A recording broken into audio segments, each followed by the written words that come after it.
Hey guys, tonight we begin with the brutally hot, soot-covered life of a man who quite literally forged the medieval world, the blacksmith. You've probably seen them in movies, hammering glowing iron in slow motion with sparks flying majestically through the air. But trust me, being a real medieval blacksmith was nothing like a dramatic training montage. It was dirty, exhausting, blister-inducing work. And in most cases, it absolutely sucked. So before you get comfortable, take a moment to like the video and subscribe, but only if you genuinely enjoy what I do here. And let me know in the comments where you're tuning in from and what time it is for you. It's always fascinating to see who's joining us from around the world. Now, dim the lights, maybe turn on a fan for that soft background hum, and let's ease into tonight's journey together. You were born into the noble, soot-covered lineage of medieval blacksmiths. No crowns, no land, no fancy titles. Just the family forge, anvil-shaped blisters, and the scent of roasted iron baked into your baby blanket. From the moment you can walk without tripping into the fire pit, you're expected to help. By age 6, you're officially your father's apprentice, which is a polite medieval way of saying tiny unpaid assistant with zero rights and permanent soot streaks on your face.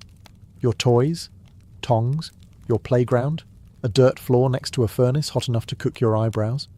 While other village kids are chasing chickens and skipping stones, you're learning how not to die next to molten metal. Fun games include guess how hot this is with your hand, hold the hammer until your arms fall off, and try not to cry when you mess up the nail again. Your father, the blacksmith, is a terrifying, muscular man whose entire vocabulary consists of sighs, grunts, and the phrase, "hit it harder." He's got hands like tree bark and a permanent scowl etched from decades of smoke exposure and tax collectors. He teaches you everything.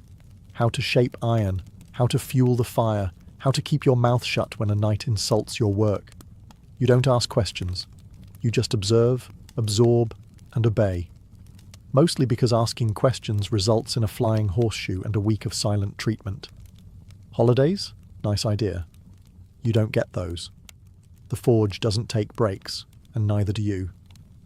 Someone always needs something sharpened, fixed, or reforged. You learn quickly that free time is just the time between one job and the next.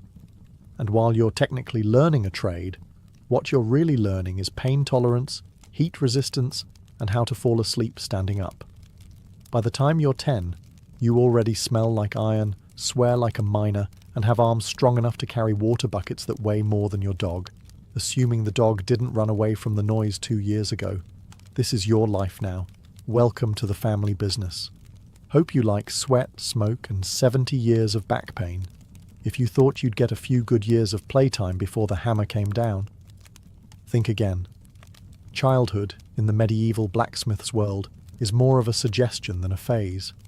The moment you can lift a bucket without toppling over, you're drafted. Forget games, toys, or any concept of fun.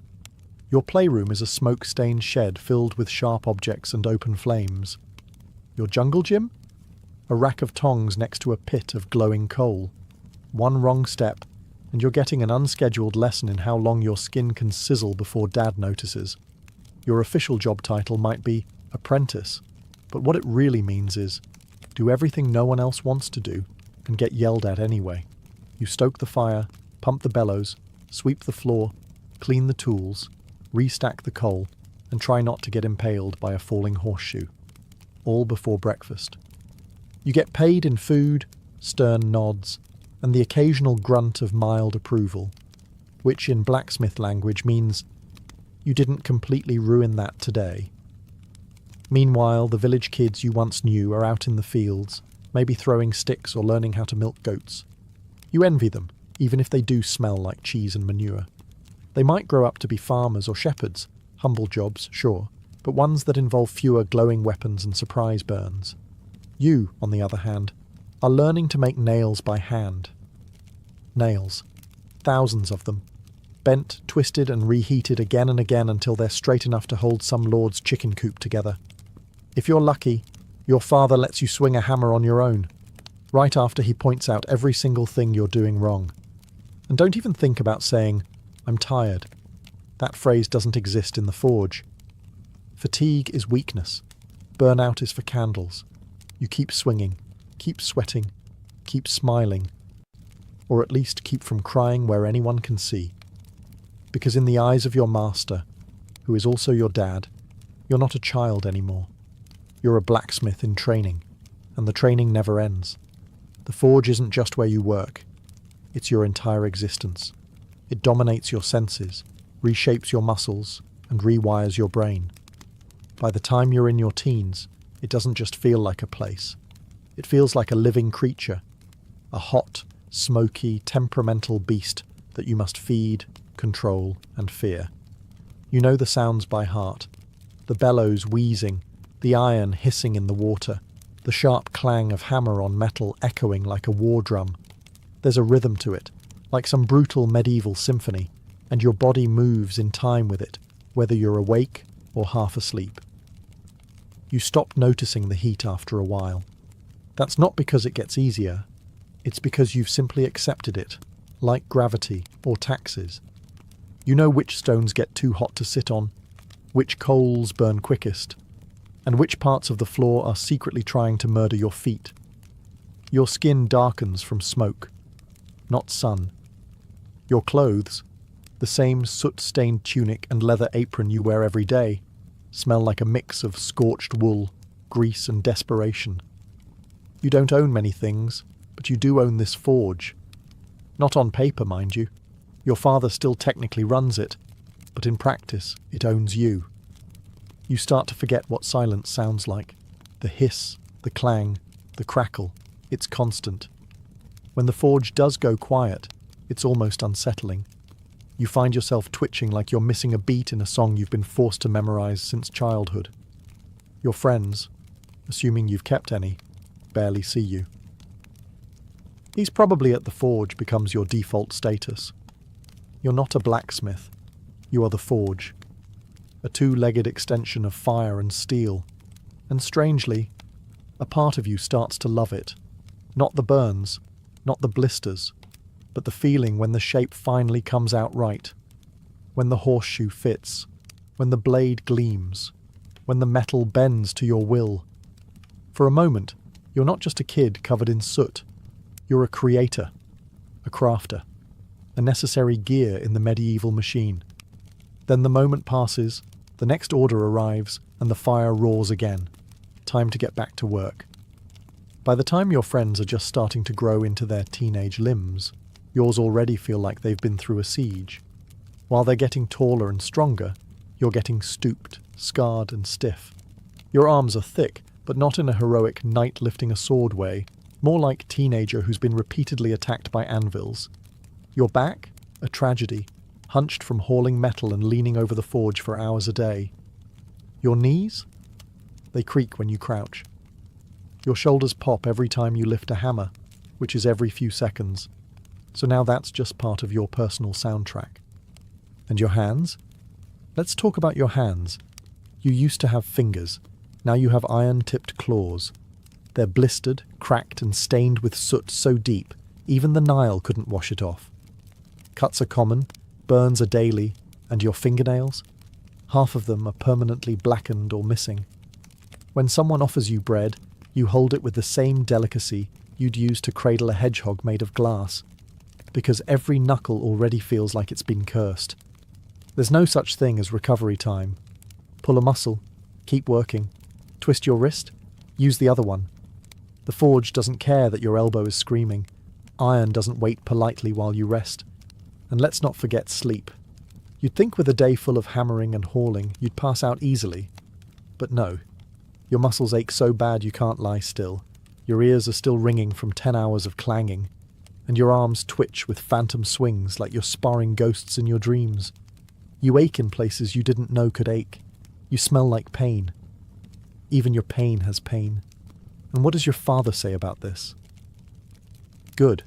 You're learning. In a strange way, you are. You're not growing despite the pain. You're growing because of it. You're being hardened like the very metal you work, shaped by heat, pressure, and repetition. But make no mistake. By the time you hit adulthood, Your body feels like it already lived 2 lives and died halfway through both. And the worst part? You're just getting started. In most jobs, smoke is a problem. In your job, it's a co-worker, and a particularly rude one. The forge isn't just hot, it's a choking chamber, and every breath you take comes seasoned with the fine aroma of coal dust, scorched metal, ash, and regret. If you can see clearly more than 6 feet ahead, congratulations. Someone forgot to light the fire. There's no chimney, just a hole in the roof that leaks more smoke in than it lets out. You try opening a window. There is no window. Just soot-black walls, your father's coughing, and the occasional gust of wind that blows everything into your eyes anyway. Your lungs? Let's just say they've entered a long-term toxic relationship with smoke. At first, it burns. Then it irritates. Then one day, it just becomes normal. Coughing fits. Part of the rhythm. Black mucus. Not ideal, but hey, at least it's consistent. You've reached the point where clean air feels suspicious. Even your voice changes. You start sounding like a 60-year-old goat farmer who drinks boiling tar. Words are scratchier, breaths are shorter, and your throat always feels like it's hosting a dust storm. But you keep working, because you have to. And it's not just the smoke from the fire. There's metal dust from grinding, oil fumes from quenching, and sometimes burnt leather, charred wood, or whatever unfortunate material just dropped into the coals. You've probably inhaled 3 different types of poison before noon. Protective gear? Please. A rag tied around your face is the best you can do, and even that gets sweaty, gross, and somehow smells worse than the smoke itself. You take it off, and suddenly it's a little harder to breathe, but at least you're not gagging on your own sweat. Long-term damage? Of course. Asthma, black lung, early death. All part of the career package. But you're not thinking long-term. You're thinking about finishing that gate hinge before your father notices how crooked it is. In the world of a medieval blacksmith, air is just another burden. You don't breathe to survive. You breathe to keep hammering. By now, you've developed an intimate relationship with your tools, mostly based on pain, necessity, and mutual disrespect. Your hammer? It's basically an extension of your arm. You've named it. You've cursed it. You've swung it so many times that your shoulder now clicks when you raise it, like a haunted maraca. But without it, you're just a sweaty guy standing in a smoke-filled hut. The hammer makes you a blacksmith, and also makes you bleed. Regularly. Then there's your tongs, clumsy, hot, and always pinching you at the exact wrong moment. You've burned your fingertips more times than you've successfully picked up anything. The iron slips. The grip fails. You yell. Your dad tells you to grip it like you mean it. You consider throwing them into the fire just to teach them a lesson. Your chisel? It used to be sharp.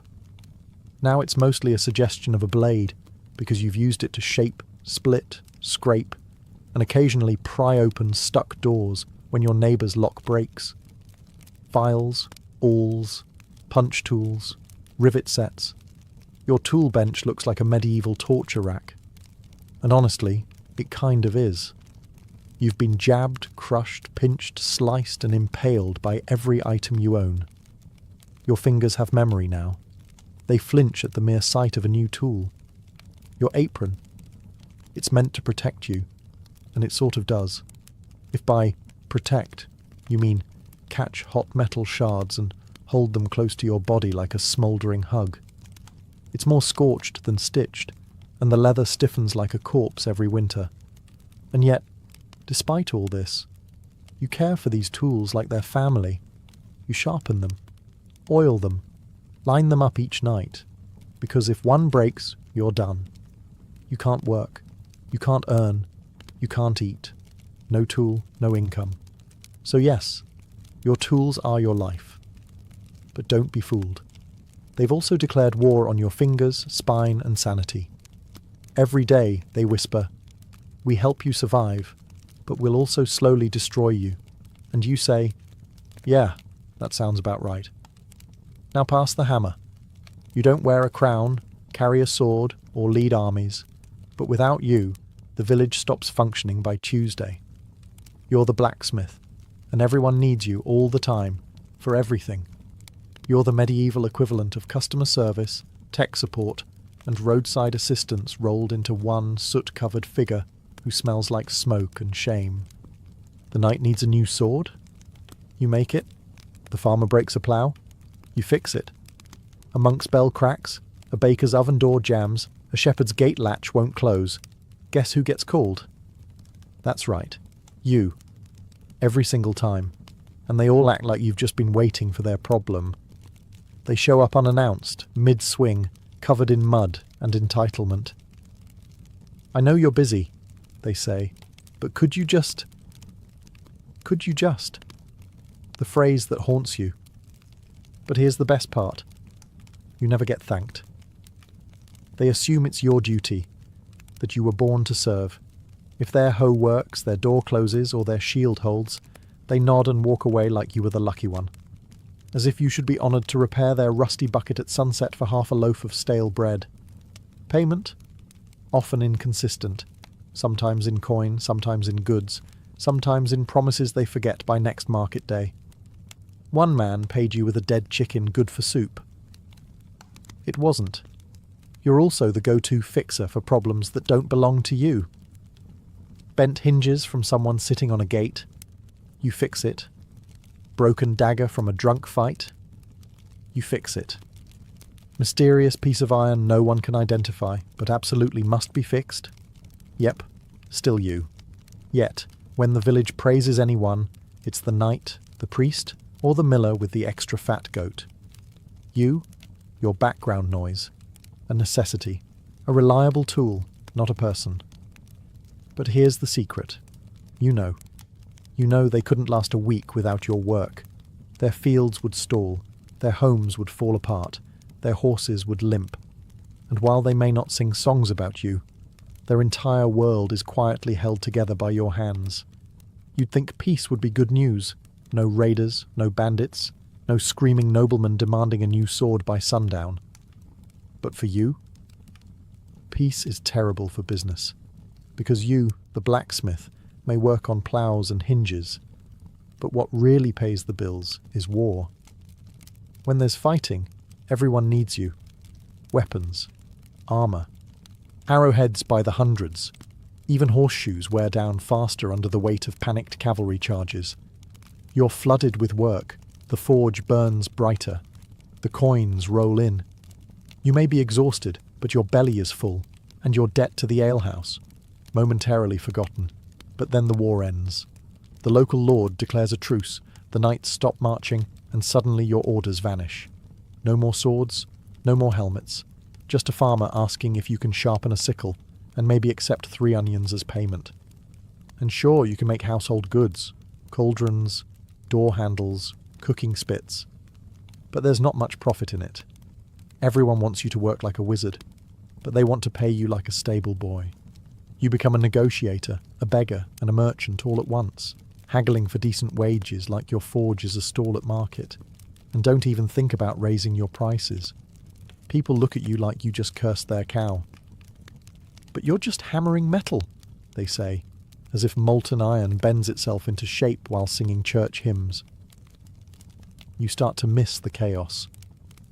Not the blood, not the burning villages, but the steady flow of orders, the purpose, the rush. When knights lined up outside your forge with dented shields and coin purses ready, you mattered. Now, you're making keys for locked doors no one locks, patching pots that should have been thrown out, and fixing tools so old they belong in a museum, not a field. Peace, for everyone else, means safety and rest. For you, it means economic anxiety and hunger. And deep down, though you'd never say it out loud, part of you whispers, wouldn't mind a small skirmish. Just a little one. Maybe a minor border dispute. Because when swords break, you eat. Some jobs have an end, a clear finish line, a task completed, followed by rest, applause, or at least a warm bowl of stew. Blacksmithing is not one of those jobs. Your work is never done. Not today, not tomorrow, not even in your dreams. You fix one thing, and 3 more break. Patch a gate hinge? The wheel falls off the cart. Finish a batch of nails? Someone shows up demanding 10 more. But longer this time, and also, I can't pay you until harvest. You rise before the sun and go to sleep long after it disappears behind the trees. And even then, your brain keeps hammering. You dream of bellows, sparks, and that one customer who still owes you a half-dozen eggs and a thank you. Even the quick jobs never are. A villager walks in holding a mangled rake. It just needs a little fixing, they say. But you know. That's 2 hours of reshaping, reheating, hammering, and nodding politely as they ask, "Is it ready yet?" every 5 minutes. And just when you think you can finally sit, maybe drink something that isn't lukewarm and smoky, your apprentice comes running. The farrier's ill. You need to shoe the horse. Of course you do, because you're the blacksmith.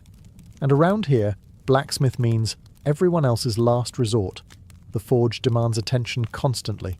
The fire won't stoke itself. The tools rust if ignored. Your anvil shifts in the summer heat. Your bellows crack in the winter cold. Everything is either falling apart or threatening to. Even holidays don't stop the work. Sunday is technically a day of rest, unless, of course, someone's ox cart breaks on the way to market.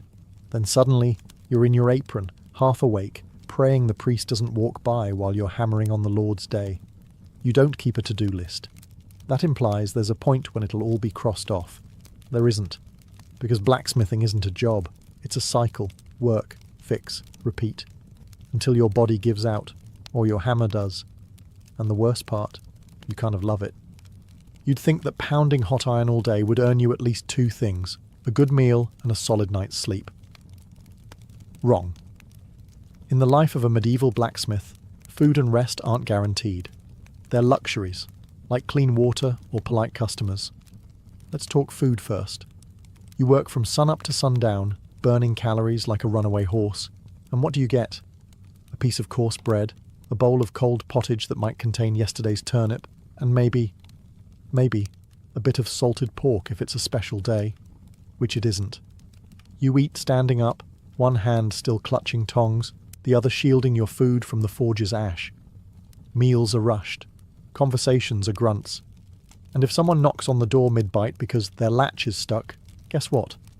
That stew's going cold. You don't eat to enjoy. You eat to survive. Fuel in, hammer out. Now let's talk sleep, or the cruel parody of it. When you finally crawl into bed, your hands are throbbing. Your back feels like it lost a bar fight. And your ears are still ringing from a full day of iron symphonies. Your bed? A straw-stuffed sack that's either too lumpy, too flat, or full of mysterious crawling things. Your blanket? A scorched wool sheet that smells faintly of forge smoke, old ale, and regret. And just as your eyes are closing, your brain remembers that order you forgot to finish. Or that hinge that cracked weird. Or the payment you still haven't received for that wagon wheel 3 weeks ago. Sleep becomes a negotiation. You lie awake, tossing, turning, calculating how long you can delay repairs without someone banging on your door at dawn. And don't forget the midnight surprises. Someone's horse throws a shoe, a storm rips a door off its hinges, or a noble's sword urgently needs sharpening before a hunt. Because obviously, you don't need rest. You learn to survive on scraps and snatches, stolen bites, half-naps, and sheer stubbornness. Because in your world, productivity comes before nourishment, deadlines before dozing. Food and sleep aren't breaks from the job. They're intermissions between hammer swings. You'll eat when you can, sleep when you're allowed, and hope the fire doesn't go out while you're dreaming. There was a time when your hands were soft. Once. Long ago. Maybe as a child. Now, they're ruined. Your fingers have become tools themselves. Stiff, swollen, cracked, and calloused to the point where they barely feel anything except when it hurts. You can't hold a quill. You can barely lace your own boots. But you can grab red-hot tongs with the casual confidence of someone who's been burned so often, pain has lost its meaning. Every joint in your hands pops when you move. Your knuckles look like they've been mugged by a hammer. Your palms are a map of blisters, old, new, layered like tree rings. Need to figure out what season it is? Just check the blister count. More than 5. It's summer. You've lost fingernails. More than once. Some came off clean. Others didn't. You once crushed your thumb so badly it turned black for 2 weeks. You didn't stop working. You just switched hands and grunted more than usual. Cuts are constant. Sometimes it's a chipped edge. Sometimes a file bites you. Sometimes the iron fights back. Every week something leaks blood. You wrap it in a scrap of cloth, curse under your breath, and keep working. Worse still are the burns. Some are mild, little reminders that iron doesn't forgive. Others are worse, the kind that sizzle, bubble, and leave scars that tell their own stories. You've branded yourself more times than a cattle farmer, and at this point, you're not even mad about it. You're just used to it. Your grip strength is the only thing that's improved. You can crush walnuts like they owe you money. But dexterity, that's gone. You drop things. Your fingers shake when cold. You're 30 and have the hands of a 70-year-old knight who lost 3 wars and now plays tavern dice for soup. But despite it all, these hands are what keep you alive. They shape swords, fix hinges, and hold the hammer that holds your reputation. They hurt constantly, but they work. Because in this life, it doesn't matter how broken your body is, as long as you can still swing. Let's be honest, you don't smell great. Actually, you haven't smelled clean since you were 5. The moment you became your father's apprentice, your personal fragrance took a permanent turn toward unwashed ashtray mixed with burnt bacon and desperation. Welcome to blacksmith life, where no matter how hard you scrub, you smell like fire. Forever. The forge burns all day, and so do you. The smoke seeps into your clothes, your hair, your skin. Your sweat doesn't even smell like regular sweat anymore. It's more like smoked meat left out during a warm spring. You could bathe, in theory. But baths are rare, water is cold, and you're working 6 days a week, covered in soot, grease, and coal dust, before the sun's even fully up. So what's the point? You'd be filthy again by breakfast. Your clothes are no help. You wear the same singed tunic and scorched leather apron every day. They haven't been truly clean since the last festival, and even then, someone spilled ale on them before noon. Now, they just sort of hang on your body like a protective layer of hardened funk. You try perfume? Forget it. It lasts 10 minutes before the forge eats it alive. Flowers wilt near you. Bread goes stale faster. Cats hiss when you pass. And the worst part? People notice. You walk into the tavern and the crowd parts like the Red Sea. The innkeeper already knows to seat you in the corner, near a window if possible. Not out of courtesy, but survival. No one wants to share a bench with the human embodiment of a burnt fence post. Still, you take it in stride. A little shame is better than going unnoticed. You're known. People say, "That's the blacksmith," with a mix of respect and nasal discomfort. You may not be the most charming man in town, but you're definitely the most aromatic. Besides, smelling like fire means you've been working. Smelling like iron means you've been crafting. And smelling like sweat-soaked leather dipped in soot and regret? Well, that just means you're a professional. You didn't choose this life. The forge chose you, through your father's calloused hands, and the iron expectations passed down like a rusty heirloom. And now, you're doing the same. Your son doesn't play with wooden swords or run wild through the fields. He fetches coal, pumps the bellows, holds the tongs steady while sparks rain down and you mutter, "Don't flinch." He's maybe 7, but already smells like burnt metal and wet burlap. You feel a bit guilty, but only a bit. Because you're not being cruel. You're preparing him. This is the trade. This is survival. He watches you swing the hammer, and you see the way he stares. Wide-eyed, half in awe, half in fear. You remember that look. It's the same one you used to give your father. back when he seemed like a mountain. Now you understand he wasn't made of stone, just exhaustion and responsibility. You teach the boy everything. How to gauge heat by colour, how to tap, not slam, how to listen to the metal. You shout sometimes, more out of habit than anger. Hold it right. That's too cold. Don't cry, it's only a burn. You try to soften things when you can. A story by the fire, a piece of dried fruit when you can afford it. But tenderness doesn't last long in the forge. There's too much work to do. His hands will soon look like yours. His back will ache before his voice cracks. He'll learn to sleep through ringing ears and wake up before sunrise without being told. He'll outgrow his shirt, but not the burn marks. And when you finally fall apart, knees, shoulders, lungs, he'll carry the hammer you can no longer lift. People might say it's unfair, that the cycle should end. But this is how it's always been. A lineage of soot, steel, and survival. You're not just passing down a trade, you're passing down a legacy, a forge that never cools. So yes, you raise your son to do it all again. Not because you're cruel, but because someone has to keep the fire going. You've spent a lifetime standing too close to fire, swinging too much iron, and breathing too little clean air. It was never a question of if your body would fail, just when. And now, it's happening. Your knees creak like wooden doors in a storm. Your back refuses to straighten. Your fingers, once strong enough to bend steel, now tremble when you lift a cup.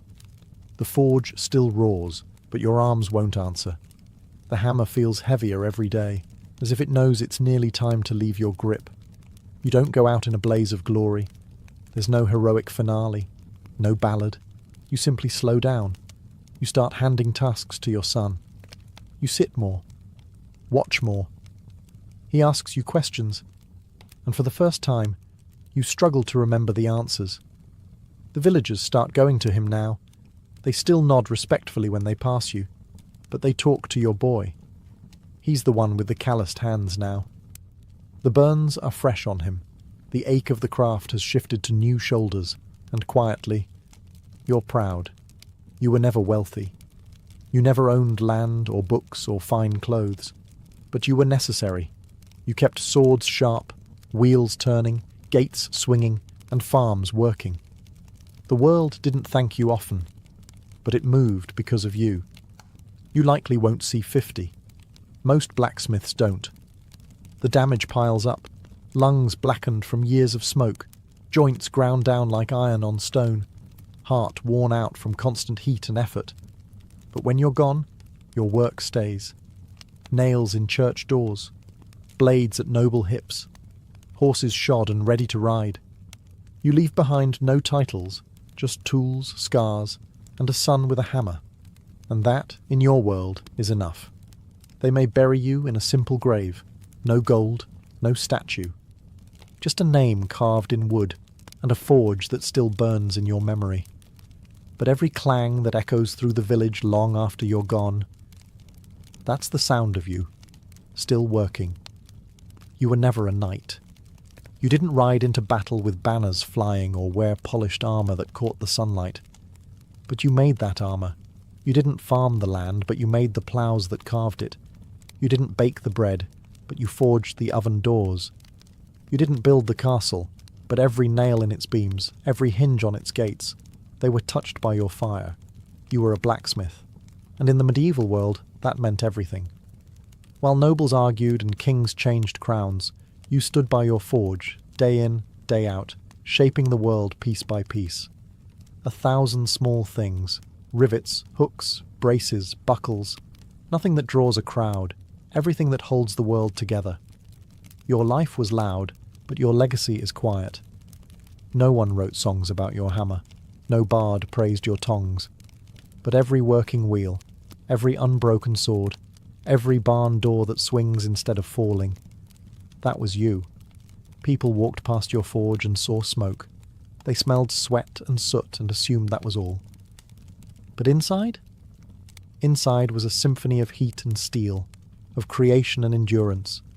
You didn't just forge iron, you forged civilization. One horseshoe, one blade, one nail at a time. And now, long after your hands have gone still, the fire continues. Your son lifts your hammer.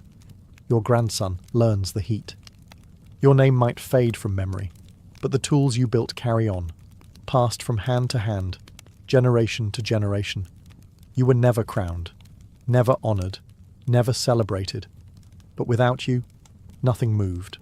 No carts rolled, no armies marched, no homes were secured. You were the foundation beneath the history books, the ember glowing beneath the stories of kings. And that matters more than anyone ever said aloud. Because in a world made of wood, stone and willpower, you were the fire, the silent spark that turned raw ore into progress. You weren't just part of the world, you kept it turning. Long before alchemy was associated with secretive European laboratories and robed mystics whispering over bubbling flasks, it was something far more sacred and far more ancient. Its true origin lies not in medieval Europe, but in the shimmering heat of ancient Egypt, where transformation wasn't a trick of science, but a divine principle etched into every corner of life and death. The ancient Egyptians had a word for it, chemia. Derived from chem, meaning black land, it referred to the dark, fertile soil left behind by the annual flooding of the Nile. But this wasn't just a poetic nickname for their geography. It held deep spiritual meaning. To the Egyptians, black was the colour of potential, of richness, of raw matter waiting to be transformed. And so, the land of Egypt itself became a metaphor for the transformative power of nature. This is where the word alchemy, alchemia, would eventually be born. But alchemy in Egypt wasn't just about turning base metals into gold. That obsession came later. For the ancient Egyptians, alchemy was everywhere. It was in the ritual of mummification, where the body of the dead was carefully preserved, transfigured, and prepared for eternity. It was in the temples, where priests blended oils, herbs, and minerals into sacred elixirs. It was in the stars, in the soil, in the very act of cooking bread and brewing beer. Transformation, they believed, was the language of the gods. In fact, Egyptian alchemy was never purely physical, it was spiritual at its core. To change something outwardly, you first had to understand it inwardly. This idea would echo through the centuries in alchemical texts from all cultures. Some legends say that these early Egyptian alchemists were guided by a divine figure, Thoth, the ibis-headed god of wisdom, magic, and the moon. According to lore, Thoth revealed the secrets of creation, transformation, and the soul's journey beyond death. These secrets, it was said, were written on a mystical object known as the Emerald Tablet. But before we get to that, we have to recognize one truth. Alchemy began not as a quest for gold, but as a sacred science of life. In Egypt, it was the fire that gave rise to all others, and everything that came after, from Persia to Paris, would trace its roots back to this ancient fertile land. If ancient Egypt was the birthplace of alchemy, then Thoth was its divine midwife. In Egyptian mythology, Thoth wasn't just a god. He was the god of knowledge, magic, writing, time, and the very laws of the universe. With the head of an ibis and a moon disk above him, Thoth stood for equilibrium. And in a world obsessed with order and transformation, he was the sacred scribe of all hidden truths. According to myth, Thoth didn't just teach alchemy, he embodied it. The Egyptians believed he had authored thousands of books filled with divine wisdom. Most of these were never meant for mortal eyes. But one fragment of his knowledge would change history. The mysterious Emerald Tablet. Whispers of the Emerald Tablet have echoed through time like a riddle carved into the bones of civilization. Said to be inscribed in green crystal or emerald stone, the tablet was a short, poetic text, barely a dozen lines long. Yet those lines were believed to hold the ultimate key to transforming matter, spirit, and reality itself. It begins with a sentence that has haunted thinkers for centuries. That which is above is like that which is below, and that which is below is like that which is above. This simple line, the principle of correspondence, suggests that the microcosm and the macrocosm are mirrors. What happens in the heavens happens within the human soul. What changes in the lab echoes in the cosmos. The Emerald Tablet didn't hand out instructions for making gold. It handed out a worldview. It said, "The world is not fixed. Everything can be refined, elevated, transmuted. Not just lead into gold, but ignorance into wisdom, chaos into harmony, the mortal into the divine." The tablet also speaks of the one thing, the source of all creation, and how it rises from the earth and descends from the sky, carrying the power of all things in its wake. Many saw this one thing as the philosopher's stone, others as the soul, the ether, or even consciousness itself. But perhaps the greatest mystery wasn't the content of the tablet, but who could understand it. You had to be more than a scholar. You had to be a seeker. And it was this sacred riddle, gifted by Thoth, that would survive the fall of Egypt and pass like a torch across borders and ages. First to Persia, then to the world. As Egypt's golden age faded, alchemy did not vanish. It migrated. Travelling along trade routes carried by scribes, mystics, and conquerors, it passed into the hands of another ancient empire, Persia. But this was not merely a transfer of knowledge. In Persia, alchemy underwent a transformation of its own, one that blended spiritual fire with philosophical depth. The backbone of Persian alchemical thought was deeply shaped by Zoroastrianism, one of the world's oldest monotheistic religions. At its heart was the concept of duality, a constant battle between light and darkness, truth and falsehood, purity and corruption.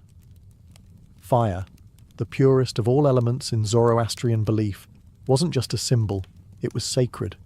It burned in temples, representing divine wisdom, and that fire would light the crucibles of early Persian alchemists. But while spiritual ideas burned bright, it was a Greek-Egyptian mystic named Zosimos of Panopolis who gave alchemy its first real voice, one that still echoes today. Living in Roman Egypt around the 3rd or 4th century CE, Zosimos was no ordinary philosopher. His writings fused technical descriptions of furnaces, stills, and elixirs with strange visionary journeys. In his most famous dream, he sees himself dismembered, burned, and transformed in an alchemical furnace. But rather than horror, this vision is divine. It's the symbolic death of the self, the purification of the soul. Zosimos didn't think alchemy was just about changing metals. He believed the alchemist must themselves be transformed. Just as base matter must be broken down before becoming gold, the alchemist had to suffer, purify, and transcend. In his words, alchemy was a mystery of spirit and matter alike. He introduced the idea of spiritual alchemy, a concept far ahead of his time. Zosimos's writings are full of strange symbols: lions devouring serpents, men melting into coloured vapours, divine beings emerging from fire. These weren't chemical notes. They were metaphors for the soul's journey toward perfection. Zosimos was also one of the first to stress that true knowledge couldn't be bought or memorized. It had to be earned. The path of the alchemist was a path of discipline, suffering, and revelation. His influence would ripple across centuries and continents. And though many of his texts were lost or misunderstood, one thing was clear. Alchemy was no longer just a proto-science. It had become a sacred philosophy. As the embers of ancient knowledge flickered across the remnants of Egypt, Greece, and Persia, a new empire rose, and with it, a golden age of wisdom. Under the banner of Islam, from the 8th to the 13th century, a vast intellectual renaissance began.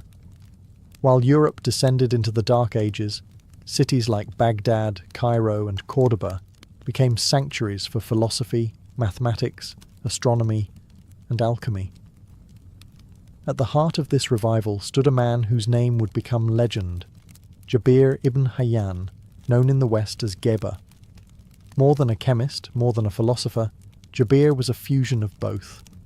Often called the father of chemistry, his contributions to alchemy were so profound that they laid the foundation for modern science itself. Working in the courts of the Abbasid Caliphate in the 8th century, Jabir approached alchemy not as mysticism, but as a structured, testable discipline. He introduced laboratory methods still recognizable today: distillation, crystallization, sublimation. He invented new instruments, refined acids, and wrote over 100 texts, blending philosophy with chemical experimentation. But he didn't abandon the spiritual roots of the craft. Far from it. Jabir believed that everything in the universe was composed of combinations of 4 elements: earth, air, fire, and water, and infused with spiritual qualities. His system added a complex blend of numerology, astrology, and symbolism. In his view, every transformation in the material world mirrored a deeper transformation in the soul. Jabir also introduced the idea of balance, or mizan, as the key to alchemy. Just as the body must be balanced to remain healthy, so must metals be balanced to attain perfection. Gold was not simply a metal, it was matter in perfect equilibrium, and if balance could be achieved through careful processes, then even the basest metal could be elevated. His influence didn't stay within Islamic borders. Over time, Jabir's texts were translated into Latin and circulated throughout medieval Europe, igniting a wave of Western alchemists who would build upon his teachings, often without even realizing they were standing on the shoulders of a Persian genius. Through Jabir ibn Hayyan, alchemy took its most decisive step forward. It was no longer just sacred symbolism. It was a method, a system, a science. And yet, it remained what it had always been: a map to transformation, both material and divine. As the Islamic world preserved and expanded the knowledge of the ancients, Europe remained cloaked in superstition and spiritual rigidity. But knowledge has a way of travelling, especially when it's too powerful to be contained. Slowly, piece by piece, alchemy made its way westward, smuggled through language, ink, and conquest. The bridge between East and West was built in places like Alexandria, once home to the Great Library, and later Toledo and Córdoba in Islamic Spain, or Al-Andalus. Here, Christian, Jewish, and Muslim scholars worked side by side in rare moments of intellectual harmony. Translators toiled over Arabic manuscripts, decoding the works of Jabir, Zosimos, and Aristotle, breathing forgotten ideas back into Europe. By the 12th century, Europe was starving for knowledge. The rediscovery of these ancient texts, especially on alchemy, was nothing short of a cultural detonation. But what arrived wasn't the practical science of chemistry alone. It was alchemy in its fullest form, a fusion of spirit, matter, and meaning. Monasteries began hiding strange manuscripts behind sacred scripture. Monks experimented with metals not just to purify them, but to purify themselves. And in hidden chambers and candlelit studies, European minds began to obsess over one idea: transmutation. The notion that base metals could become gold, and that the human soul could do the same.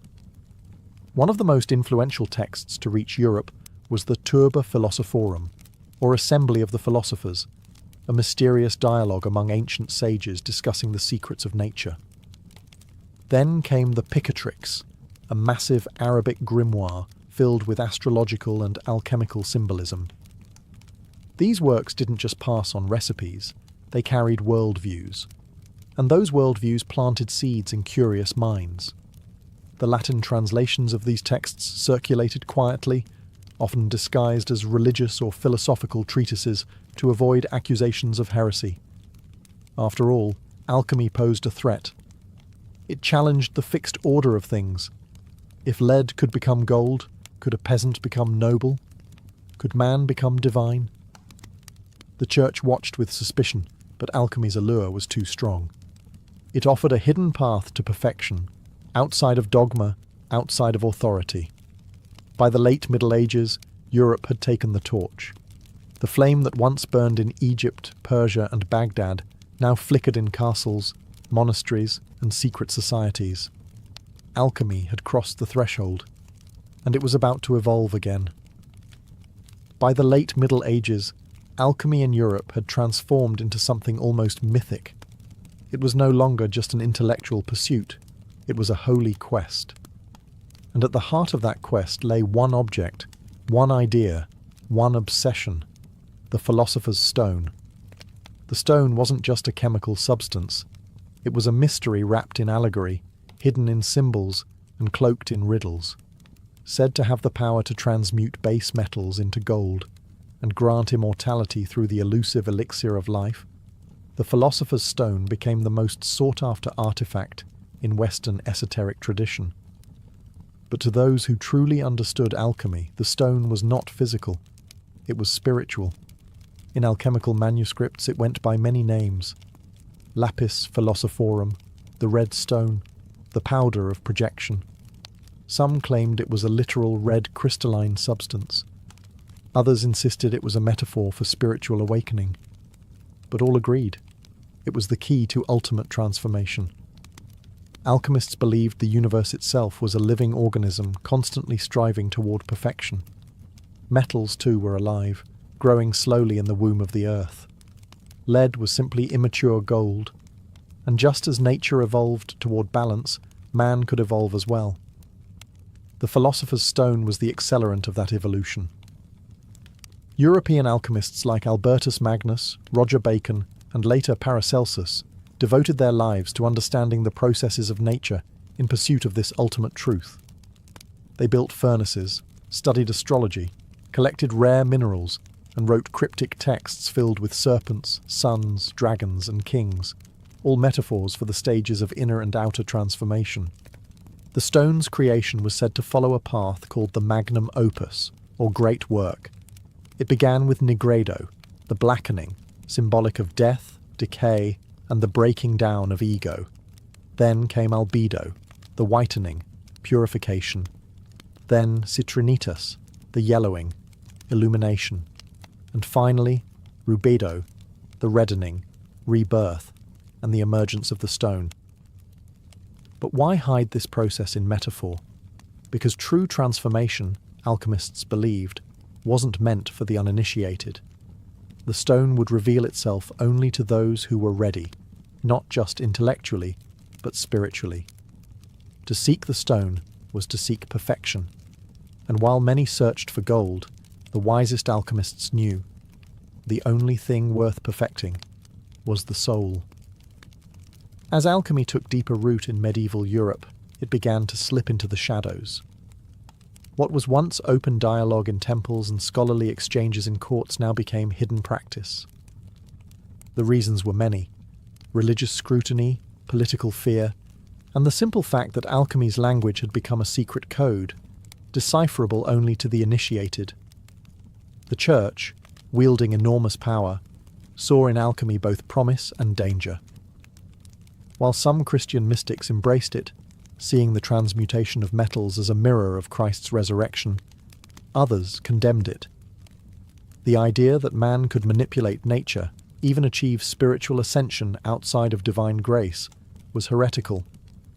To avoid persecution, alchemists cloaked their teachings in allegory and symbolism. Thus began an era where alchemy went underground, hiding in secret societies, coded manuscripts, and obscure symbols that only insiders could interpret. The Rosicrucians, a mysterious brotherhood that surfaced in the 17th century, claimed to hold ancient alchemical wisdom passed down from Egypt and Arabia. Their manifestos spoke of spiritual enlightenment, divine harmony, and the hidden sciences. Though no one could prove their existence, their ideas spread like wildfire, inspiring generations of seekers.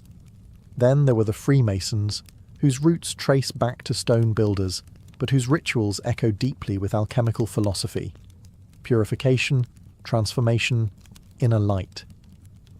Whether or not they practiced alchemy in the literal sense, their symbolic language aligned perfectly with its aims: the building of the perfect self.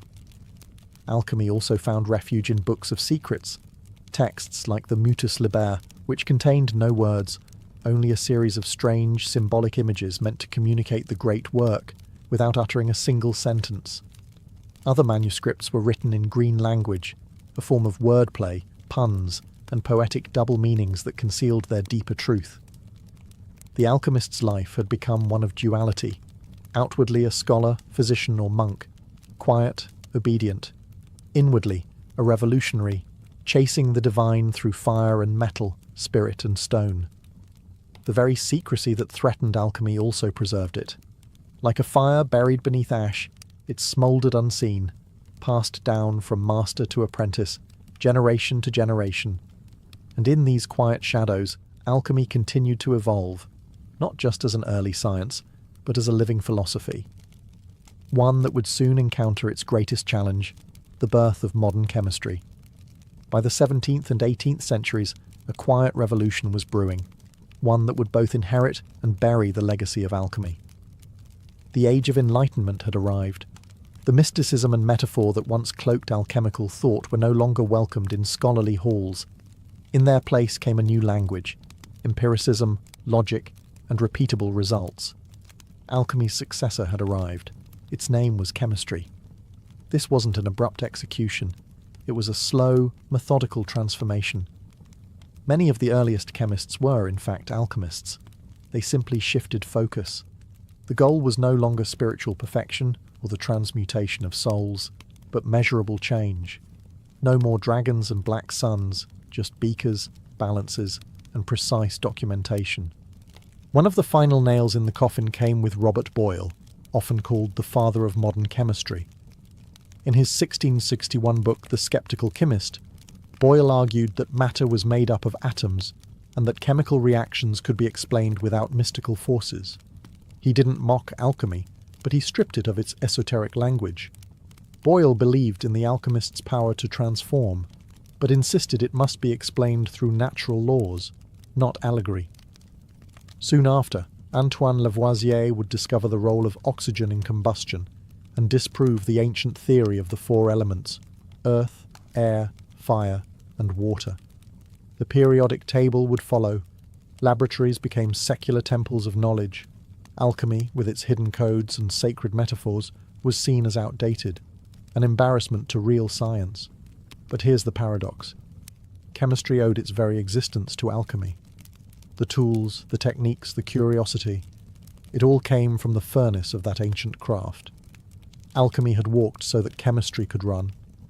Still, the world was changing.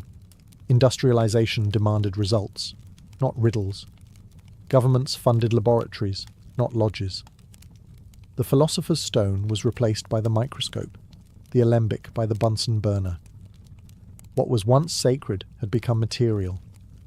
Yet, not all was lost. In hidden corners and quiet minds, alchemy still breathed. Not as a science, but as a symbol of transformation, of unity, of the eternal dance between matter and spirit. And while the world turned to chemistry for answers, some still looked to alchemy for meaning. Because some fires never go out. They just burn beneath the surface. Alchemy may have vanished from the halls of science, but it never truly died. Instead, it transformed, just as it always taught that all things must. What began in the tombs of Egypt, refined in the fire temples of Persia, and encoded in the hidden texts of medieval Europe, didn't simply disappear. It evolved, splintering into chemistry, psychology, medicine, and even modern spirituality. Its outward form was shed, but its inner message endured. In the 20th century, a new kind of alchemist emerged, not with a furnace, but with a notebook and a mind full of dreams. Carl Jung, the Swiss psychologist, rediscovered the hidden wisdom of alchemy and gave it new life.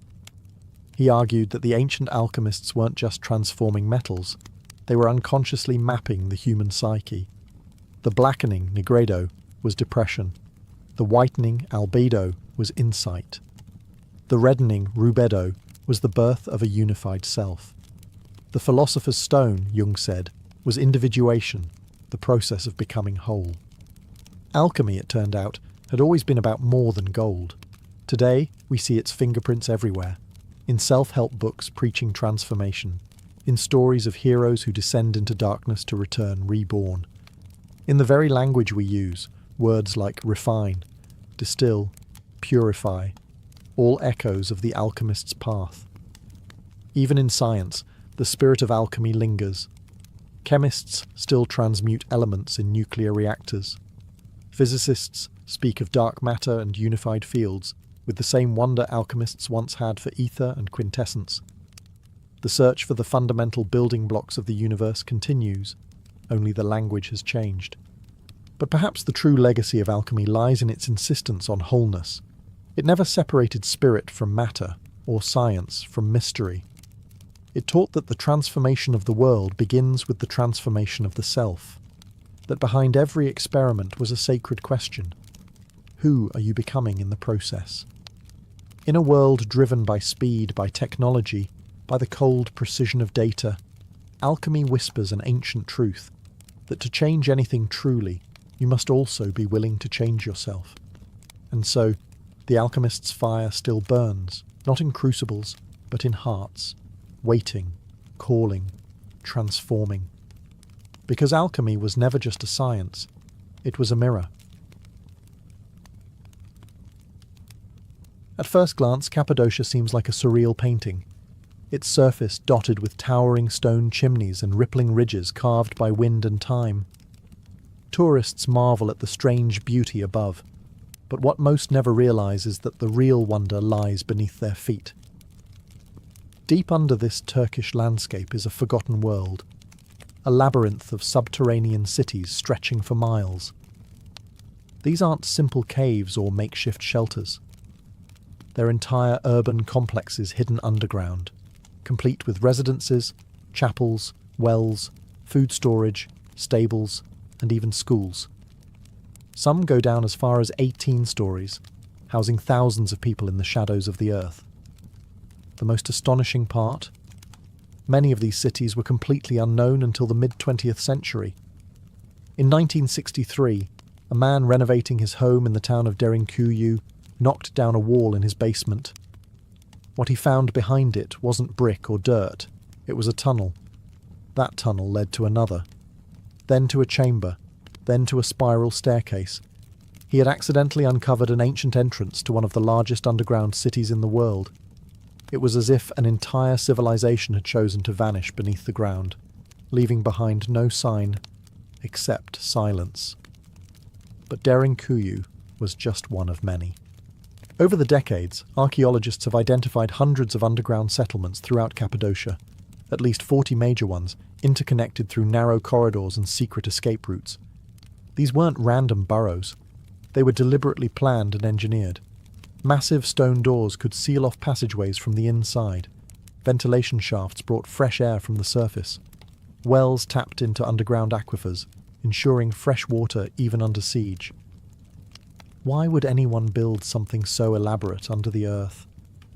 That question has haunted historians for years. Theories abound. Were these cities hiding spots from invading armies? Monastic refuges? Secret spiritual sanctuaries? Or were they something far older, far stranger? Whatever the reason, one thing is clear. Cappadocia wasn't just a region, it was a refuge. A world beneath a world. A place where thousands could disappear from the surface and live their lives entirely underground. And the deeper you go into these cities, the stranger the story becomes. To understand why people built cities beneath Cappadocia, we first need to understand the land itself.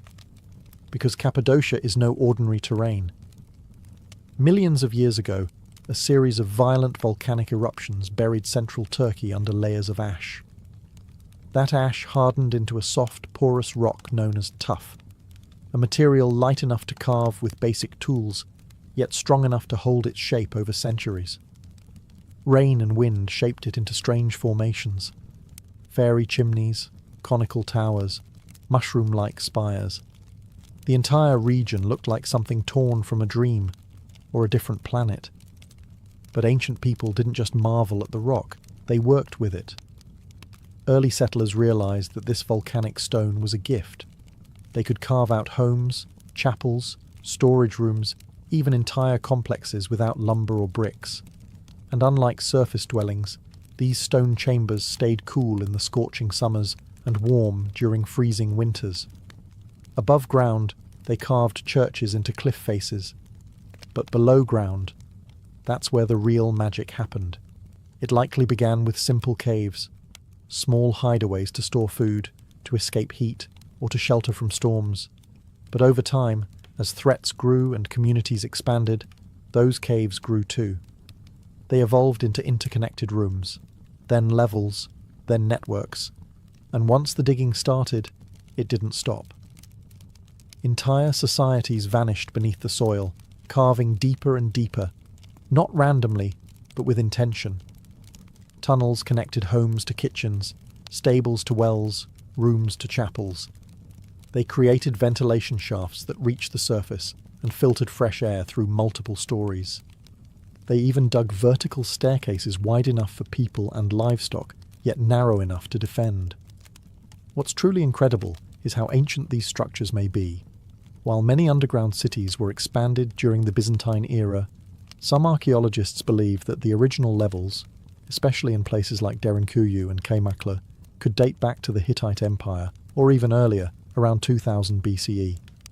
This land invited transformation, and the people of Cappadocia responded by shaping it, not with machines but with patience, vision, and survival in mind. The earth wasn't just a foundation, it was a shelter, a fortress, a second sky, only inverted and filled with secrets. But what exactly were they hiding from? That's the question we explore next. Beneath the quiet town of Derinkuyu lies something extraordinary. A city, not above the earth, but deep beneath it. A city that no one even knew existed until 1963, when a man doing simple renovations in his home knocked down a wall and found a dark tunnel stretching beyond sight. That tunnel led to chambers. The chambers led to corridors. Staircases spiraled downward into the rock, leading from room to room, level to level, until eventually explorers found themselves standing 18 stories beneath the surface. They had uncovered Derinkuyu, the largest and deepest underground city ever found in Cappadocia, and possibly the world. What archaeologists found was staggering.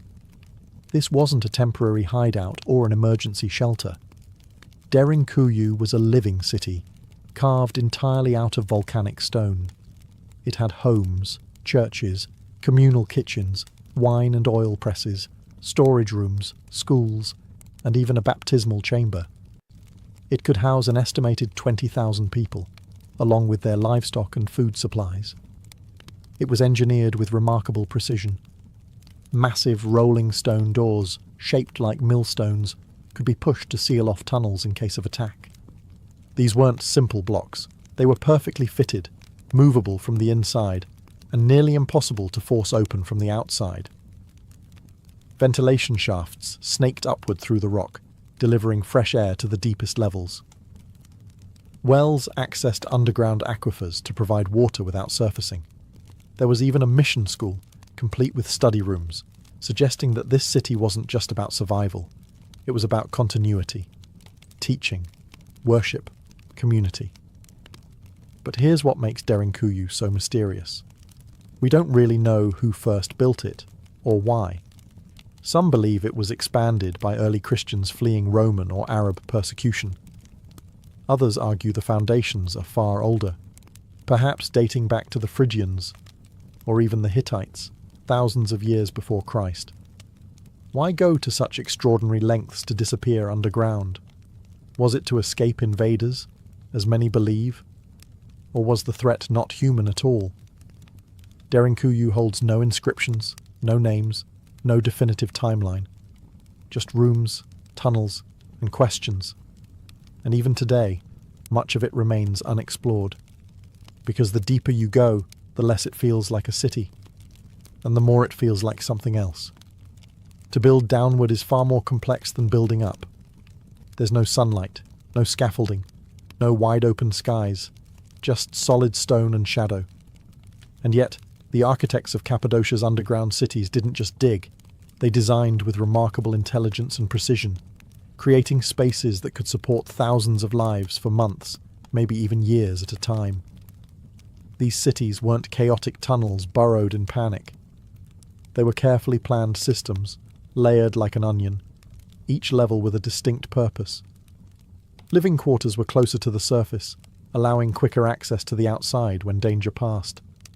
Deeper levels housed kitchens, workshops, food storage, and livestock pens, strategically placed to reduce the risk of contamination or fire spreading through the city.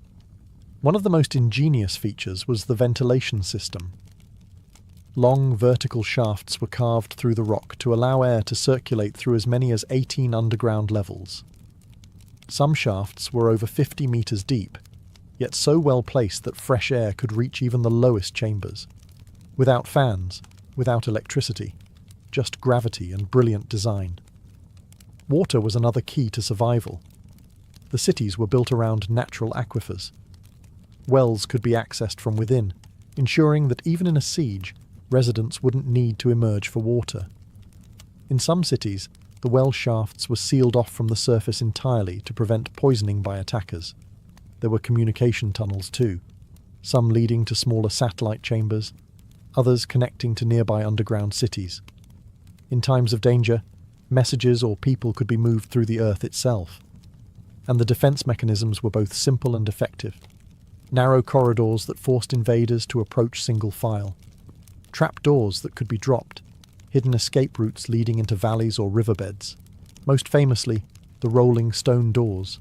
Massive, round slabs that could be rolled into place to seal off a passage in seconds. From the outside, they looked like part of the wall. From the inside, they were a last line of defense. Every decision, every design, pointed to one truth.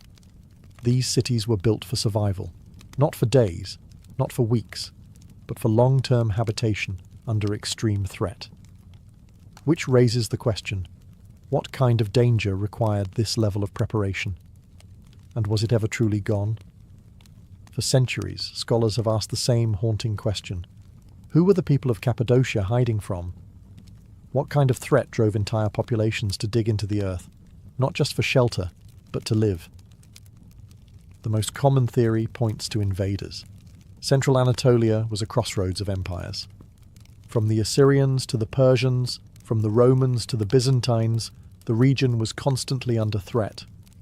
Later, Arab raids during the early Islamic period would push Christian communities to seek refuge underground. Derinkuyu and Kaymaklı may have become sanctuaries during these waves of violence, allowing people to disappear into the rock and wait for danger to pass. But there's a problem. The depth, complexity, and sheer scale of these underground cities suggest they weren't built in a rush. This wasn't a desperate act, it was a long-term plan, requiring generations of digging, engineering, and refinement. Some of the deepest chambers appear to predate Christianity entirely. So who built the first layers? Some historians trace the earliest tunnels back to the Hittite Empire, nearly 4,000 years ago. Others suggest the Phrygians may have expanded them. But beyond these educated guesses, the record grows silent. There are no inscriptions, no carvings, no direct evidence telling us who first vanished beneath the surface, or what they were running from. That's where the theories begin. Some believe these cities were built not to escape other people, but something else. Natural disasters, solar events, even ancient warfare that may have scarred the skies and poisoned the land. More fringe theories go deeper, suggesting that the cities were built to hide from beings, not of this world. The kind of beings spoken of in myths across cultures, sky gods, watchers, destroyers. The idea is tempting. If you look at the level of secrecy, the air shafts disguised from view, the escape routes, the stone doors, it almost feels like the builders were trying to disappear completely, as if whatever they feared didn't just attack, it hunted. While these ideas remain speculative, they reflect a central mystery. No matter how many layers archaeologists uncover, the core question remains unanswered. Who were they hiding from? And did it work? Because sometimes the deeper you dig, the darker the truth becomes. Imagine living not just a day, but months, maybe even years, entirely underground. No sunlight, no open skies, just stone walls, flickering oil lamps, and the ever-present hush of life beneath the earth. This was reality for thousands in Cappadocia during times of threat. But what did daily life actually look like inside these vast underground cities? Despite the darkness, these spaces weren't lifeless. They were alive with routine, carefully structured for communal survival. Families lived in multi-room compartments. Kitchens were located on lower levels to manage smoke more efficiently, and food was cooked in clay ovens. The scent of baked bread likely mixed with the damp smell of stone and livestock. There were churches and chapels, carved with crosses and altars, some even containing intricate frescoes. People didn't just survive here. They prayed, worshipped, and practiced rituals. There were communal areas for meetings, schooling rooms for children, and long corridors that echoed with voices and footsteps. Lighting came from oil lamps, dozens of them scattered along the passageways. Smoke was channeled through cleverly designed shafts that doubled as ventilation. Yet, life here wasn't easy. Fresh air was limited. Darkness was constant, and silence, when it fell, was absolute. Water was drawn from deep wells tunneled into aquifers. Grain was stored in sealed chambers to prevent spoilage. Wine presses and olive oil vats have been found carved into the rock, suggesting that even underground, life had flavour and ritual. The cities were built for the long haul. They weren't a last resort, they were a prepared reality. Livestock, sheep, goats, chickens, were kept in dedicated pens, usually near the entrance levels for easier management and ventilation. Their presence served a dual purpose: food and warmth. Despite the confined spaces, the builders understood the psychology of survival. Rooms were laid out in ways that gave families privacy, while shared spaces created a sense of community. Life underground wasn't just about hiding. It was about preserving a way of life, a culture, and a people. It's a humbling thought. While wars raged above, entire civilizations continued below, hidden in silence. People married, taught their children, mourned their dead, all within stone chambers lit by fire. To live underground was not to live in fear. It was to live with intention. Cappadocia's underground cities weren't isolated pockets of refuge. They were part of something much bigger. Beneath the valleys and hills of this volcanic region lies a vast network of tunnels, chambers, and hidden passageways that seem to connect multiple cities together. Derinkuyu, Kaymaklı, Özkonak, and others may not have just been separate settlements, but pieces of a unified, subterranean civilization. Some of these tunnels stretch for kilometers, weaving beneath the countryside like veins under skin. Narrow, winding, and often no wider than a man's shoulders, they were likely used for secret movement, escape routes, or even transporting messages and supplies from one underground complex to another.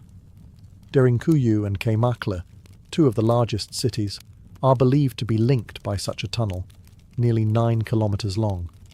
That's not just impressive engineering, it's evidence of coordinated planning on a scale rarely seen in ancient architecture. If true, it means multiple cities could support one another in times of siege or crisis, functioning almost like an underground federation. But these tunnels weren't just for utility, they were also defensive. Built with multiple bottlenecks, blind turns and choke points, they forced any pursuer to enter one at a time, making them easy to trap or ambush. Many tunnels were rigged with trapdoors and stone corks that could be rolled into place to block intruders. Still, the full extent of these networks remains unknown. New passageways are still being discovered. In 2014, an even larger underground complex was accidentally uncovered beneath Nevşehir, possibly dwarfing even Derinkuyu. Archaeologists believe it could contain dozens of levels, aqueducts, places of worship, and countless more tunnels yet to be mapped. What were these tunnels truly for? Were they simple escape routes? or the infrastructure of a society built to live without ever being seen. The more we uncover, the more we realize Cappadocia's underground isn't just a collection of homes and halls. It's a system, planned, connected, hidden beneath our feet for thousands of years. And maybe, just maybe, there's still more waiting to be discovered.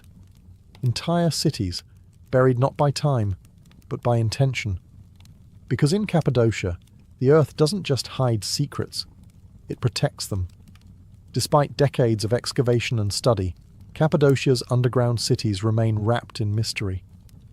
The stone walls may be silent, but the questions echo louder than ever. Not just how they were built, but why. And when historical answers fall short, myths and alternative theories rush in to fill the void. One of the most enduring questions is about the true age of these cities. Conventional archaeology ties their major expansion to the Byzantine period, when Christians sought refuge from invading forces. But some researchers believe that the earliest tunnels and chambers are far older, possibly dating back 4,000 years or more. If that's true, what kind of threat existed so long ago that would drive people underground? Enter the theories. Some suggest these subterranean cities were emergency shelters from natural cataclysms, massive floods, solar flares, volcanic winters, or ancient climatic disasters. The layout of the cities, self-sufficient, hidden, and sealed, could be interpreted as long-term survival bunkers, prepared for environmental collapse. Others look to cosmic explanations. Ancient astronaut theorists argue that early civilizations may have built these cities to hide from entities they described as gods, beings who descended from the sky and ruled with fearsome power. Could the underground cities have been a shield from something not of this earth? One local legend speaks of giants that once roamed the surface, driving people below. Others tell of fire from the heavens and enemies that came with burning eyes. To the modern ear, these may sound like metaphors, or memories distorted by centuries of oral tradition. But they hint at something terrifying enough to push entire cultures into the rock. There are also theories tied to the symbolism of the earth itself. In some ancient traditions, descending into the ground represents a journey into the underworld, a metaphorical death and rebirth. Were these cities spiritual sanctuaries, places of ritual transformation? Or were they never abandoned, but forgotten on purpose? The truth is, no single theory explains it all. The scale, the age, the precision, it doesn't fully fit into our existing historical framework. And maybe that's the most unsettling part. Because sometimes what lies hidden isn't just history. It's the edge of something we were never meant to understand. Today, visitors to Cappadocia walk through dreamlike landscapes, over valleys carved by wind, past fairy chimneys glowing orange in the evening sun. Hot air balloons drift quietly overhead, but beneath their feet, the ground is hollow. Beneath the beauty lies a world carved in darkness, one still holding its breath after thousands of years. The underground cities are now open to tourists. Visitors descend narrow stairwells, pass through low-arched tunnels, and stand in rooms where people once lived in silence, waiting for danger to pass. And yet, only a fraction has been uncovered. Some chambers remain sealed, some tunnels collapse into shadow, some doorways lead nowhere, or so it seems. These aren't just ruins. They're testaments. Proof that people will do whatever it takes to survive, to protect their children, to preserve their beliefs, to vanish when the world turns hostile. And in that act of vanishing, they left behind a kind of message, not written in language, but in stone. We don't know their names, we don't know their stories, but we know this. They were planners, engineers, visionaries. They created something that could endure centuries of silence, something that might have been meant never to be found. Cappadocia reminds us that history isn't always on the surface. Sometimes the most profound truths are buried, on purpose, hidden from conquerors, hidden from the curious, hidden, maybe, from time itself. And what remains? Mystery. Mystery in the perfect fit of the rolling stone doors. Mystery in the air shafts that still pull wind from the deep. Mystery in the miles of unexplored tunnels, still untouched, still dark. Maybe the real purpose of Cappadocia's underground world will never be known. Maybe it isn't meant to be. But as you walk through those chambers, with the weight of rock above and the silence pressing in, you feel something ancient stirring, a presence, a whisper, not of fear, but of endurance. Because when the world above was chaos, the people of Cappadocia looked down and chose to survive, in the dark, together. And the earth, it seems, has kept their secret well. To the ancient world, sleep was not an escape from reality. It was an entryway into something deeper. Dreams weren't dismissed as random thoughts or figments of imagination. They were taken seriously. In fact, they were considered messages, sometimes warnings, sometimes prophecies, and often direct communications from gods or spirits. For ancient civilizations, the boundary between the physical and spiritual world wasn't sharp. It was porous, and in sleep, that boundary grew thin. The act of dreaming was sacred, mysterious, and often terrifying. It was during those quiet, vulnerable hours of the night that the divine could reach into the human mind. And what it whispered, or roared, could shape the course of a king's decision, a priest's ritual, or a city's fate.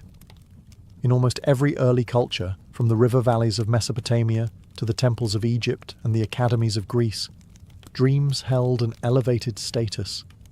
People believed they were being visited, not by fantasy, but by real forces with real consequences. Dreams could foretell war. They could reveal betrayal. They could offer healing or demand sacrifice. Ignoring a powerful dream wasn't just seen as foolish, it was dangerous. The dreamer, then, was not just a sleeper. They were a messenger, a vessel temporarily opened to cosmic truths. And in some cases, that dreamer became a prophet, chosen by the gods. Entire professions were devoted to understanding dreams. Priests, shamans, oracles, and seers all learned to read the symbols that emerged in the night. A snake in a dream could be a symbol of transformation or a deadly omen. A rising sun could promise victory or deception, depending on the context. Each culture had its own codes, but the belief was universal. Dreams mattered. Even today, fragments of that ancient wisdom linger. We speak of following our dreams or waking up to a realization. But in the ancient world, dreams weren't poetic expressions. They were maps, warnings, sacred intelligence delivered while the conscious mind slept. This was the world before Freud, before REM cycles, before science tried to measure what the ancients already feared and revered. Because to them, the dream world was real, and to walk through it was to walk with gods. The first civilization to leave written records of dreams were the Sumerians, who lived in Mesopotamia over 5,000 years ago. They didn't view dreams as random images. To them, dreams were direct transmissions from the divine, often complex, symbolic, and deeply consequential. Among the ruins of their cities, archaeologists uncovered clay tablets etched with dreams, some personal, others political.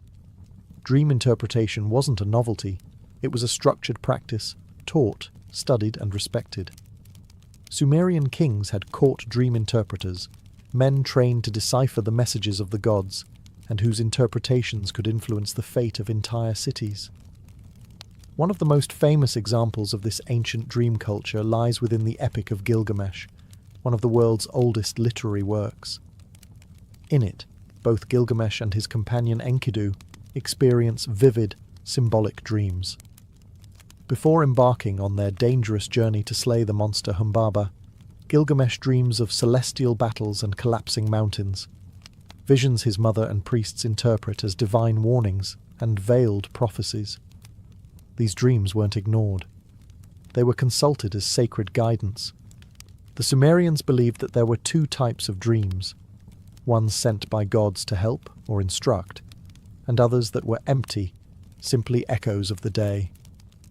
Determining which was which required the wisdom of a priest or diviner, people who could read omens, symbols, and patterns hidden in the imagery of sleep. Temples often had special chambers where priests, or even kings, would sleep in hopes of receiving divine visions. This ritual practice, known later in other cultures as incubation, may have originated with the Sumerians. These sacred dreams were seen as oracles, sometimes even more trusted than waking signs. Dreams could also serve as political tools. A ruler claiming divine dreams could strengthen his legitimacy or justify major decisions. The gods told me in a dream wasn't just spiritual. It was power. In the Sumerian worldview, the universe was alive with meaning, and dreams were its language. Every image, whether a storm, a lion, or a falling star, carried cosmic significance. And in a land where gods walked among men, to dream was to listen. To ignore those dreams was to risk the wrath of the heavens themselves. To the ancient Egyptians, dreams were not just messages. They were portals, pathways to the gods, glimpses into the afterlife, and sometimes instructions for the living. In a culture obsessed with eternity, sleep wasn't merely a time of rest, it was a rehearsal for death, and dreams were communications from the realm beyond. Egyptian texts show that dreams were considered both deeply personal and powerfully prophetic. Like the Sumerians, Egyptians categorized dreams into two kinds: truth dreams, sent by the gods or spirits to guide, heal, or warn, and false dreams which were misleading, or born of bodily imbalance. Temples dedicated to gods like Serapis and Thoth were known to practice dream incubation. Worshippers would sleep within temple walls, hoping to receive divine dreams. These temple dreams were often recorded, interpreted by priests, and even carved into stone. In some cases, a person might receive not just visions, but healing through dreams. One of the most fascinating artifacts is the Ramesside Dream Book, dating to around 1300 BCE. This papyrus scroll is essentially a catalogue of dream symbols and their meanings. It lists over 100 dreams, each paired with an interpretation. For example, if a man sees himself eating crocodile flesh, it means he will gain power over his enemies. Another entry warns that dreaming of drinking warm beer means impending sorrow. These interpretations were taken seriously. Pharaohs, generals, and priests all sought the counsel of dream interpreters, who acted as intermediaries between the dreamer and the divine. Egyptian mythology also linked dreams to the ka, the soul. During sleep, the ka was believed to leave the body and travel to other realms. What it saw there returned as dreams. Sometimes these were visions of loved ones long dead, or encounters with gods bearing messages. Occasionally, dreams were considered visits from malevolent spirits, and protective spells were recited to keep such forces at bay. Even in tomb inscriptions, dreams appear. Kings described how gods came to them in the night, offering divine sanction for their rule or guidance for their legacy. In the land of pyramids and gods, dreams weren't illusions, they were revelations, and to dream was to step briefly into the eternal. In ancient Greece, dreams occupied a space between medicine, mythology, and philosophy. To the Greeks, dreams were more than personal. They were cosmic messages, delivered by gods, heroes, or even forces from the underworld. But unlike earlier civilizations, the Greeks also began to ask why we dream, planting the first seeds of psychological thought. The most sacred place for dream revelation in Greece was the Asclepion, a healing temple dedicated to the god Asclepius, the divine physician. Pilgrims came from across the Mediterranean to sleep inside these sanctuaries in a process called incubation. Before sleeping, they would bathe, fast, pray, and sometimes offer sacrifices, all to prepare their bodies and souls to receive healing dreams. In these dreams, it was said that Asclepius himself would appear, diagnosing their illness or prescribing a cure. sometimes even performing dream surgery. Temple priests, called therapeutai, interpreted the dreams and applied treatments based on what the gods revealed. This blend of medicine and mysticism was highly respected, and it worked, or at least seemed to. The walls of Asclepions were covered in inscriptions thanking the gods for miraculous recoveries. But dreams in Greece were not only for healing, they were political and prophetic too. In Homer's epics, dreams come directly from Zeus. In the Iliad, the god sends a deceptive dream to Agamemnon to influence battle strategy. In the Odyssey, Penelope speaks of two gates of dreams, one of horn, from which true dreams emerge, and one of ivory, from which come lies. Dream interpretation became a respected craft. Philosophers like Aristotle and Heraclitus pondered the nature of dreams, wondering whether they came from divine origins or simply the stirrings of the soul. Meanwhile, Artemidorus of Daldis, a 2nd century dream interpreter, wrote the Oneirocritica, a 5-book manual on how to decode dreams based on profession, gender, status, and symbolism. His work was referenced for centuries. The Greeks believed that during sleep, the soul loosened its grip on the body, floating in a liminal state where it could glimpse deeper truths. Whether sent by gods or born from inner reflection, dreams were never meaningless. To the Greeks, to dream was not just to see visions. It was to momentarily touch the divine mind. In the ancient world, dreams weren't just reflections of the mind. They were often believed to be prophecies. Many civilizations saw the dream state as a space where time unraveled, allowing the future to bleed into the present. To dream was sometimes to witness fate before it arrived, and that knowledge carried both great power and deep responsibility. Across Sumer, Egypt, and Greece, history is filled with rulers, generals, and prophets who acted based on their dreams. One wrong interpretation could cost a kingdom.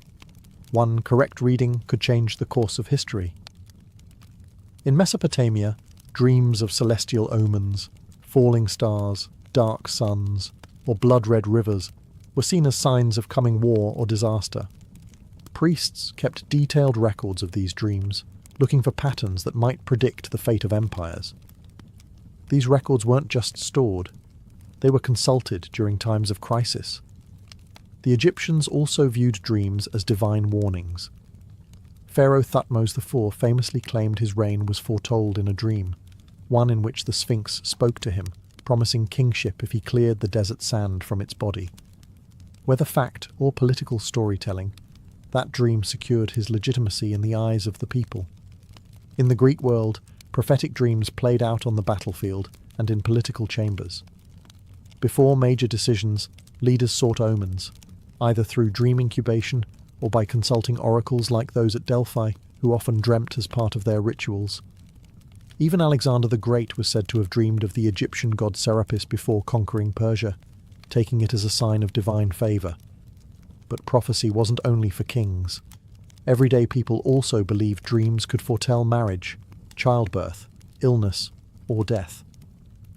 Artemidorus's Oneirocritica included thousands of such interpretations.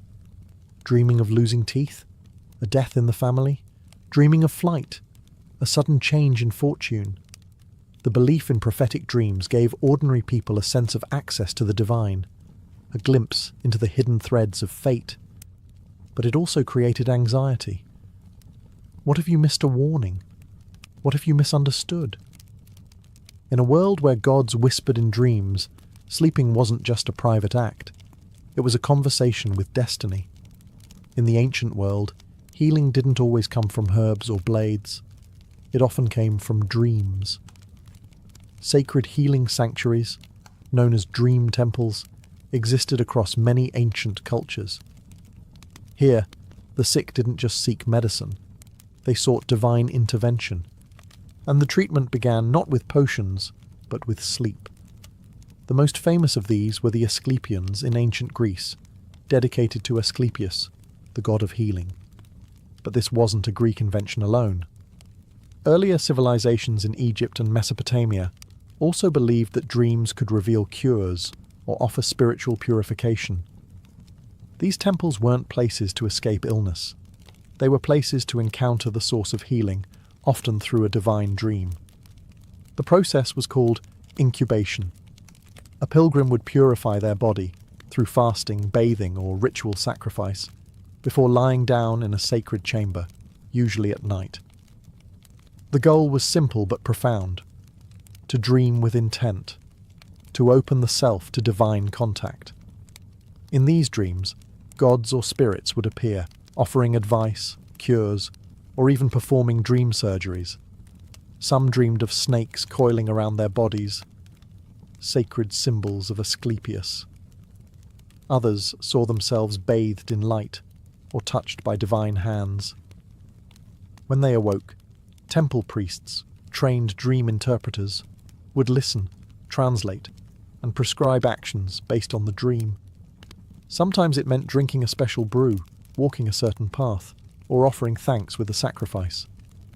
In some cases, the dream itself was considered the healing. These temples weren't isolated or fringe. Thousands of people visited them.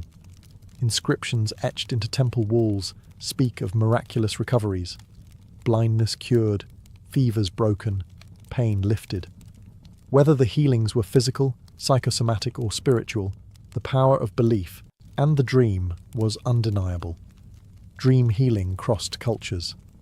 In Egypt, people visited temples of Serapis or Imhotep, seeking similar nighttime revelations. In Mesopotamia, temples to Gula, the goddess of medicine, offered spaces for dream divination and ritual sleep. What united all these practices was a shared belief. The body and soul were connected, and the soul spoke most clearly in dreams. Healing wasn't just about the flesh. It was about harmony between the human and the divine.